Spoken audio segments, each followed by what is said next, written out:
সম্মানিত ভিউয়ার্স, আজকের কথা বলার বিষয় লায়নবেন মাশরুম।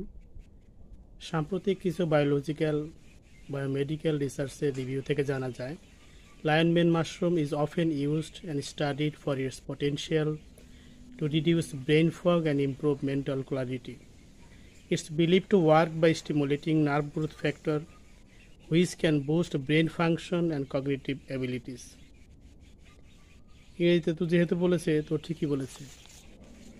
তো বিষয়টি এভাবে বাংলায় ব্যাখ্যা করা যায়, ব্রেন ফগ এমন একটি মানসিক অবস্থা যেক্ষেত্রে একজন মানুষ কোনো বিষয়ে ভাবতে মনোযোগী হতে পারে না। অনেকে বলে থাকে মন যেন মেঘে ঢেকে গেছে। ইংরেজিতে বললে আরও ভালো শোনায়, cloudy mind.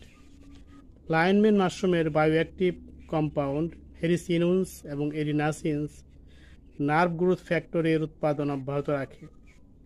Nerve growth factor একটি গুরুত্বপূর্ণ প্রোটিন উপাদান যা মস্তিষ্কের নিউরনের বৃদ্ধি এবং সংরক্ষণে ভূমিকা রাখে, যাতে আমাদের মস্তিষ্কের যোগাযোগ প্রক্রিয়া স্থিতিশীল থাকে। আরও কিছু গুরুত্বপূর্ণ বিষয় হচ্ছে, নার্ভ গ্রোথ ফ্যাক্টরের উদ্দীপনার মাধ্যমে লায়নবেন মাশরুম মস্তিষ্ককে চিন্তার বিষয় লেগে থাকা এবং নতুন কর্মে সম্পৃক্ত হতে ভূমিকা রাখে।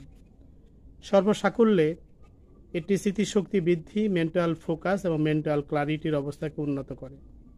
লায়নবেন মাশরুম এর ব্যবহার ইতিহাস হাজার বছরের। মাশরুম জগতের সবচেয়ে বেশি পঠিত এবং বেশি গবেষণার স্থান দখল করে আছে এই লায়নবেন মাশরুম। ব্রেন ফুড, লায়নবেন মাশরুম এবং অন্যান্য উদ্ভিদের বিষয়ে নেক্সট কন্টেন্টের জন্য সাথেই থাকুন।